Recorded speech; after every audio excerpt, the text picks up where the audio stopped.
ඔයා මේ ලෝකේ දකින්නේ නොපිටරනේ. ඔයා මේ ලෝකේ නොපිටරනේ. හැබැයි ඔයාට මේ ලෝකේ පේන්නේ උඩුකුරුවනේ. හරි උඩුකුරුවනේ පේන්නේ. අපි එහෙමනේ කියන්නේ. ආක්ෂි කාචේ නොපිටර තිබ්බට ඔයාට පේන්නේ උඩුකුරුව අපි කියන්නේ. හරිද? ඒ කියන්නේ ඔයාට පේන්නේ කොහෙන්ද? ඔයාට පේන්නේ කොහෙන්ද? ඔයාට පේන්නේ ඇහෙන් නෙමෙයි. ඔයාට පේන්නේ මොලෙන්. නැත්තම් පස්සේ බායිගේ අපරකවලාන්ටි කායදෙන දෘෂ්ටි සංගීත සංග්‍රහයේ ජාලපොලිස්. ඔයාට පේන්නේ මොලේ. ඔයා දේවල් දකින්නේ ඔයා අය කෝනේ. ඇයි? ඔය මොලේම තමයි සංකීර්ණ මානසික ක්‍රියාවලිය තියෙන්නේ. හරිද? ඒක තමයිලා මෙන්න මෙහෙම දේවල් වෙන්නේ. හරිද? පාරක ඉන්නවා හිඟන්නේ. එක මිනිස්සේ සල්ලි දෙන්නත්, තව කෙනෙක් නොදෙන්නත් හේතුව මොකද්ද? චිත්ත වේගය. හිඟන්නව දැක්කා මොලේට ගියා. හිඟන්නේ ඉන්න බව මින්ටර වුණා. හැබැයි එක මිනිස් චිත්ත වේගය කියනවා අනේ පව උදව් කරන්න ඕනේ. තව චිත්ත වේගය කියනවා මොකද්ද? අනේ උදව් කරන්න ඕනේ නෑ කියලා. මාත් හිඟන්නේ කියලා. එහෙම මොකද්ද?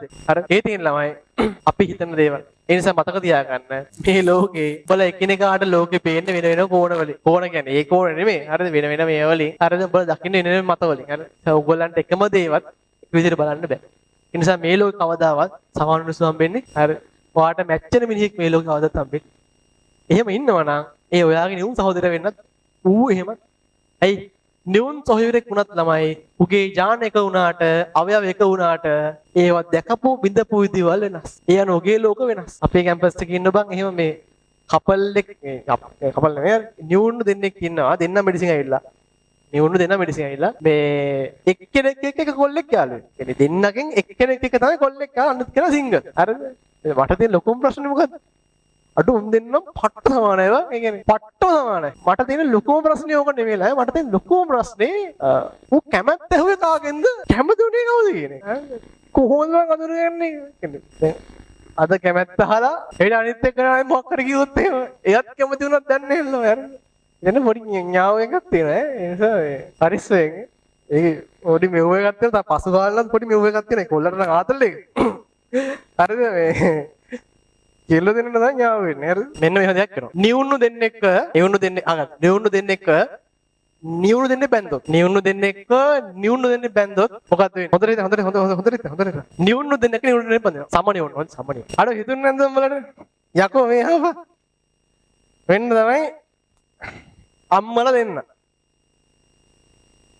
මේන්න පියාණන්ලා දෙන්න. සජිත් වෙන්න කියනද? මෙයාගේ ඥානත් සමානයි. සමනියුණු. එකම මේ එකම කල්ලේ දෙර කරලා දෙන්න.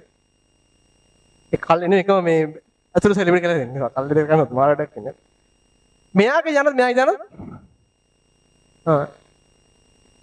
මොකක්ද දෙන්නේ?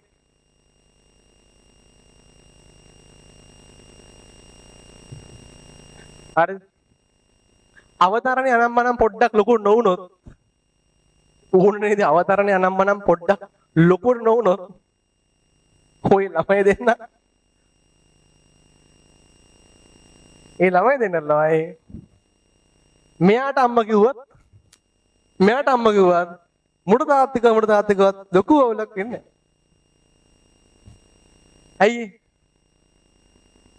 ඇඟිලි සලකුණකින් පරීක්ෂා කරොත් ඔක හොයාගන්න බෑ. අර ඔය ළමයා හොයාගන්න බෑ. තාත්තා මොකාද කියලා ඔයගෙන් අඩුවක් අහන්න යනවා.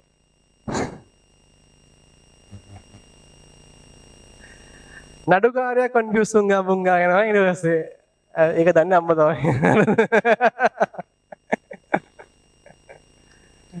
එහෙම ඒ වගේ නඩුවක් ආවොත් බහැලා යන්න වේදිකාවෙන් ගිහලා මිනිස්සුන් යන්න දකුණු එහෙම්